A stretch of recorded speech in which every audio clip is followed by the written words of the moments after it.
Good morning, everybody. If we have a little nose out the door, then we can see one woofer. I guess she's probably slept there most of the night. She certainly didn't come in here, although it would have been a little bit on the bumpy side for her, but I'm sure she would have managed there in a pinch. And if necessary, I could have shifted stuff there, so plenty of options. I had a very good, comfortable night's sleep. I'm not sure what time I fell asleep. I think it was probably around about 10 o'clock. I don't think it was very late. I think I fell asleep about 10. And then I woke up at about 3, had a cup of tea, watched a bit of YouTube for a few minutes, had another tea, and I'm sure my head was back down by 4 o'clock. And then I think I slept through from on and off. I don't think it was complete sleep, but it was kind of slightly broken sleep. But I think I slept on and off from 4 o'clock until probably about 8:30. And then I woke up about 8:30, which is about an hour ago. I've had a couple of cups of tea. I'm going to have another tea, I think, in a minute. At least I'm going to make a tea. And then I'm going to do my porridge. Because it is 9:30.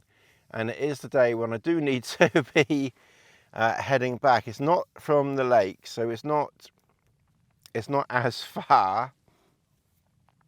And I don't think it's a million miles to the car. I've not looked at the map, but it's probably a good hour still. So I probably do need to try and be away from here 11, 12, which is kind of like when I've got a little bit of a walk and a bit of a drive, I like to try and get away from camp like 10 or 11. Well, you know, clearly given it's 9:30, and I'm probably, although Chris, my friend Chris yesterday is probably slower at packing up even than I am. I'm probably the second slowest at packing up person on earth. So if we can be going for 11, 12 o'clock, and even 11 o'clock's probably pushing it, but 12 o'clock would be okay, because realistically, if we start walking at 12, we'd be back at the car 1-ish.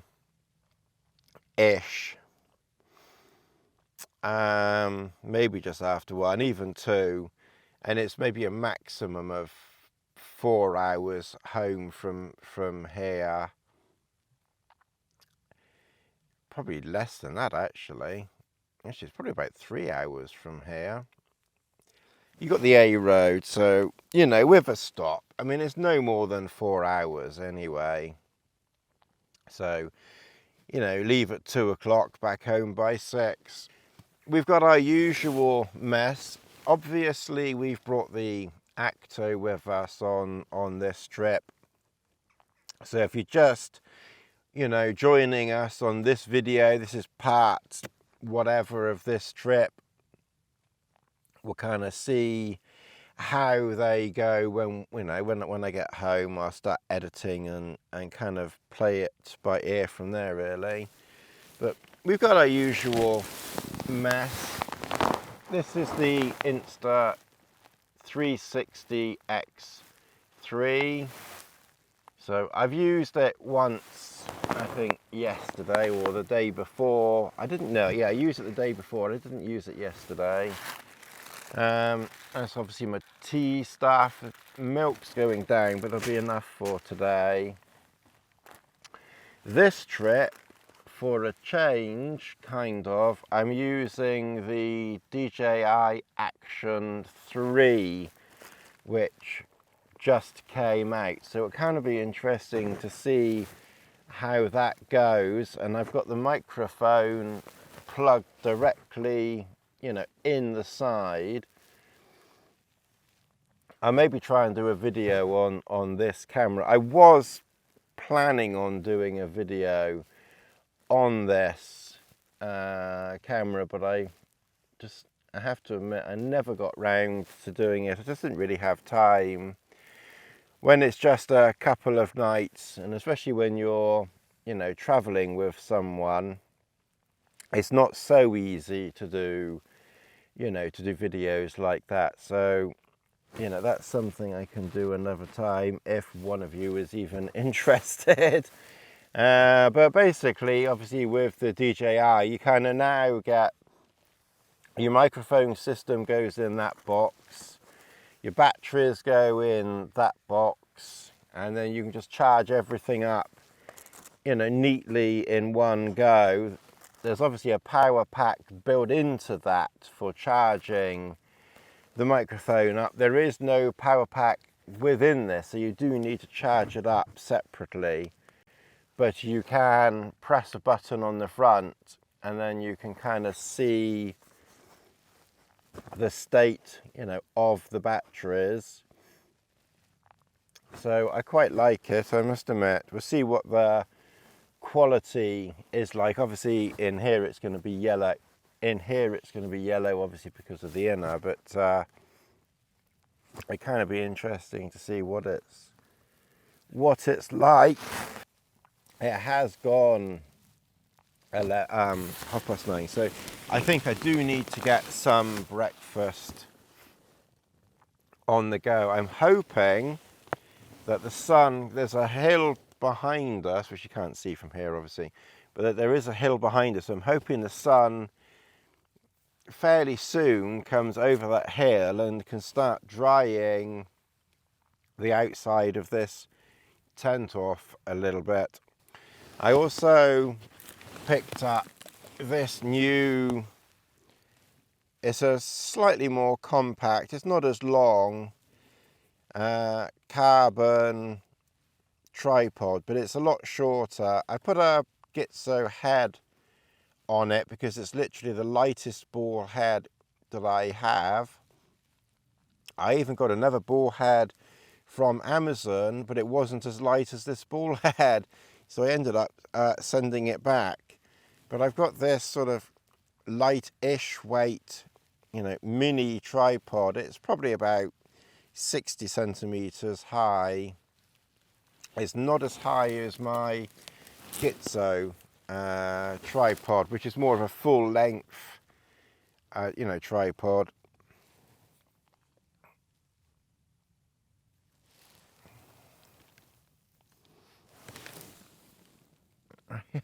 Good girl, stay there. You've been down splashing, haven't you? Given quite how wet you are. Good girl, stay there. Lassie, stay. Stay there. Why are you coming too close like that? Look at the state of you, Lassie. Stay. Yeah, she's actually dripping water. You can see, I can see water dripping off her. I knew you wouldn't be that. No, stay. I knew you wouldn't be quite that. Stay there, stay there. You're not coming over here with all that drippy. Good girl. Let's see.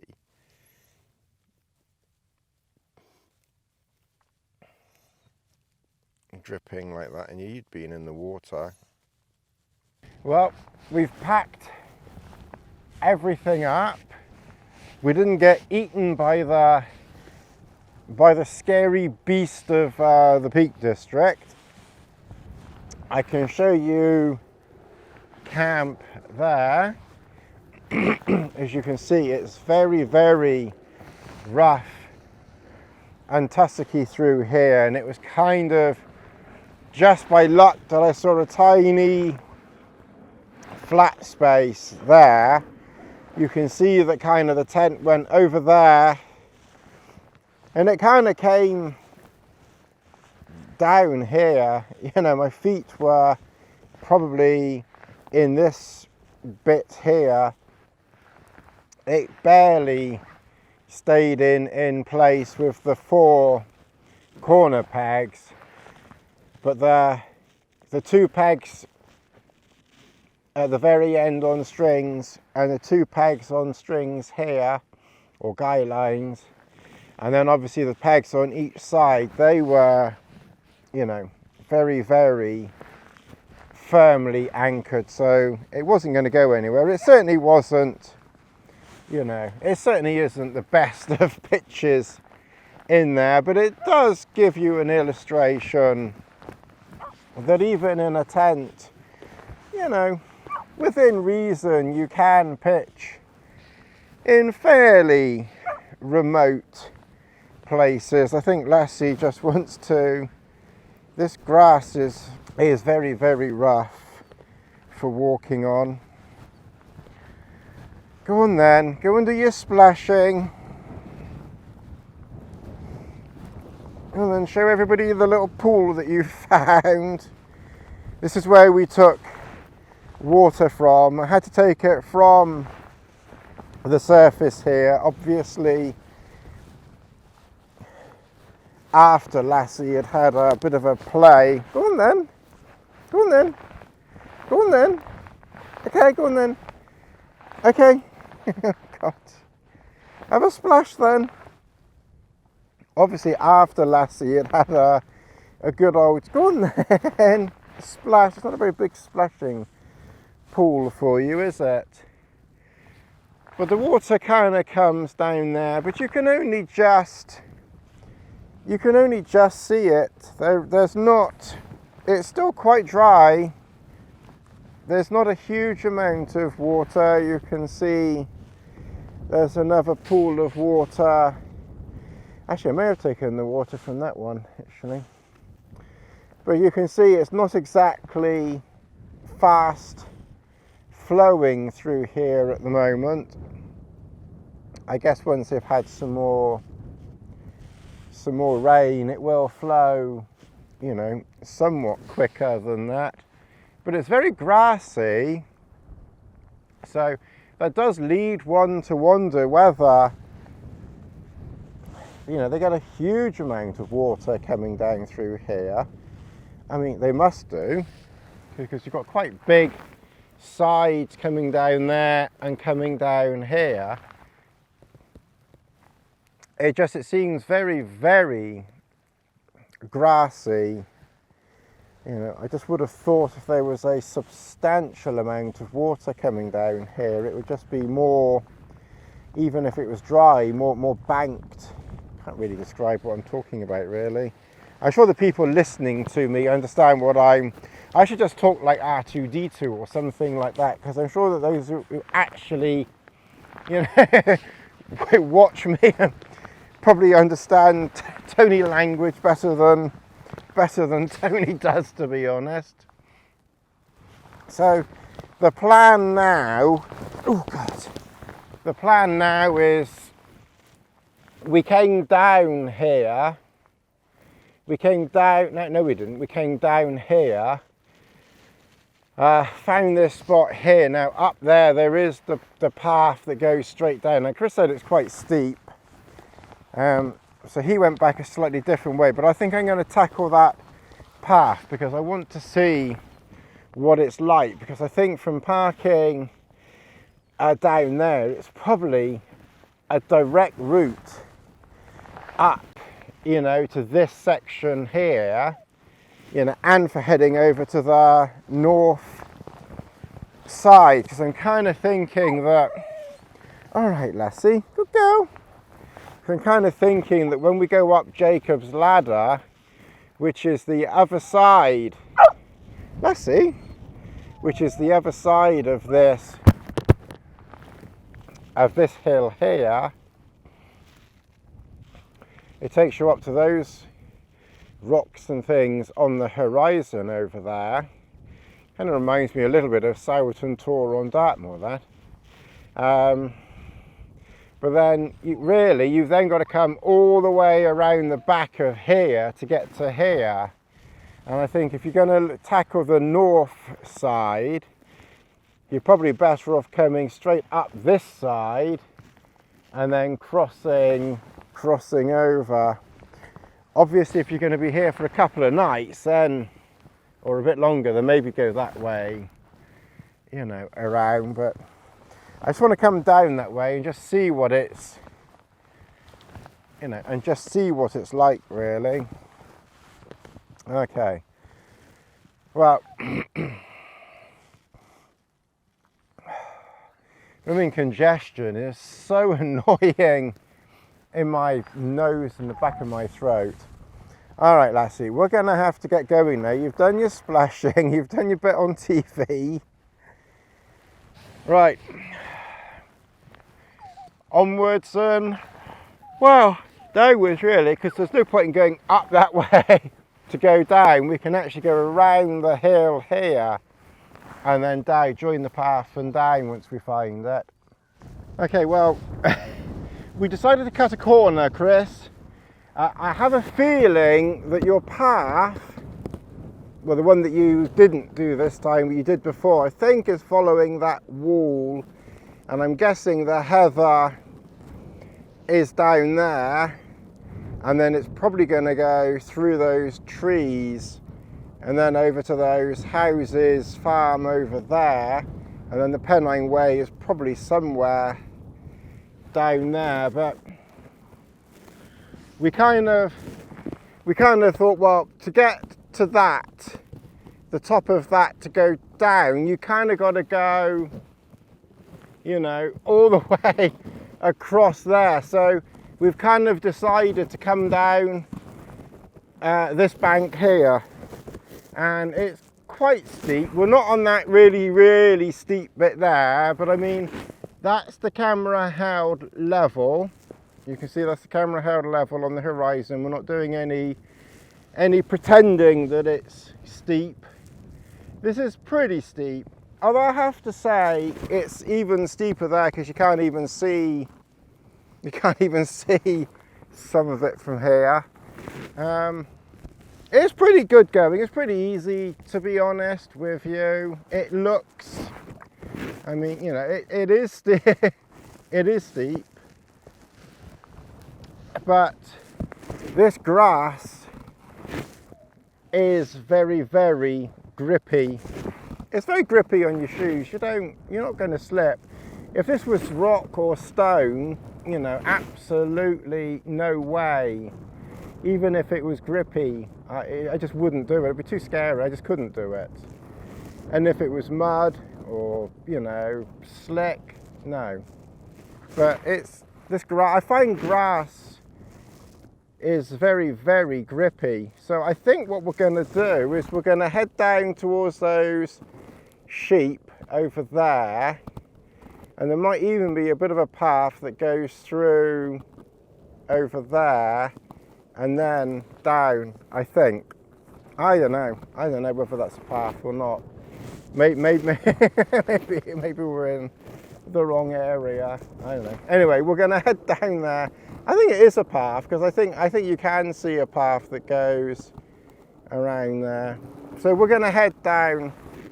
We're going to head down that way anyway.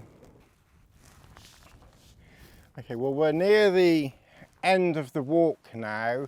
This is the really steep way that you can come up and down, and I think it is doable. I would have done it, and I was planning on doing it, but kind of by cutting across, I kind of found a path just over the other side of the hill a bit that kind of came to ziggity waggity down, and then it kind of ended up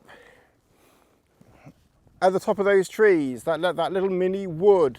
Well, don't do what I did and see a broken bit of fencing, half thinking maybe it's a stile, and because there was clearly some foot traffic the other side, that it would be a way through, like a shortcut through those fields down there. It isn't. You can't get through. Well, you know, you probably could if you clambered this and clambered that, but it's, you know, it's clearly not the way to go. So I had to come back up and then walk along here. So I kind of added, you know, a few minutes to my journey. A little bit annoying, especially as I had to come back up through those woods. I must admit, I didn't think that it was a right of way, but I was feeling a bit lazy, and I thought, well, we'll give it a go, but alas not. But anyway, that's obviously clearly one way up and down there. We're gonna just follow this path along here, which seems to somehow then join up with this path here, which then will take you to the Pennine Way. And I don't know where the car is, to be honest. It's kind of over there somewhere. We will find it eventually. It's kind of hidden. I don't know where I parked it, but it's over there somewhere. I'm using the DJI Action3. Like I said, I'll try and do a video on it. I'll be interested to see what the quality looks like. It is, I have to say, definitely easier to use than the GoPro. I just think the quick release is handy. Attaching the microphone, I think, is, whilst it looks a bit odd, sort of, you know, stuck to the side, you know, I think it fits better. Clearly you haven't got somewhere to put a light, but then I don't really, you know, do that anyway, but you could probably strap a light on if you had to. So quite likely, you know, moving forward, you know, I will use this. And the batteries seem to last longer. You can see a train weaving its way along there rather slowly and steadily. All right, well, I'm going to sign off now because obviously I'm not a million miles from the car now. It's been a little bit of a different walk. Like I said, we'll definitely try and get back here again, you know, at some point or other. I don't know whether it'll be this year or whether it's something I'll do next year. We'll kind of play that one by ear. But anyway, that train has disappeared. Is there a tunnel around here or so? Because I mean, literally that train was going along there. There has to be a tunnel through here because it's kind of like literally just disappeared. And I can't see it's going to go up the valleys, and there must be a tunnel, but it's gone. I wasn't really watching where it went, but it's clearly disappeared. The Peak District beast has swallowed the train. It's probably like one of those huge creature things that was in The Mandalorian. Well, there's another train there going in the other direction. Strange. Where are they coming from? They're coming and going from somewhere. Anyway, that's enough of me waffling. This disc is going to run out. I'll catch you all again soon. Thanks for watching.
I do hope that you enjoyed this video. This is the end of the Peak District trip. More will follow from other trips in the future. If you enjoyed this video, and if you are ever in the market of the Insta360 camera, I do have some affiliate links in the description below. I did buy this camera myself, but I just sent them an email and I said, oh, is it possible to have some affiliate links? And bugging me, they said yes. So I got some affiliate links for Insta360. So if you or any of your friends are interested in that type of thing, you know, and I've got the affiliate links for Amazon as well. So, you know, I would very much appreciate, you know, if you buy anything, you know, via that. And if you're buying anything from Amazon, if you go via my links and then purchase anything of your own thing, I will still get a very, very small commission. I think it's like 0.5% or 0.10 or something silly like that. But as I say, every penny counts. The most important thing that you can ever do with my videos, quite honestly, is just watch them to the very end, because that helps the YouTube analytics spread these videos, you know, far and wide for others to watch and enjoy. I will sign off and I will see you in the next one. Thanks very much for watching.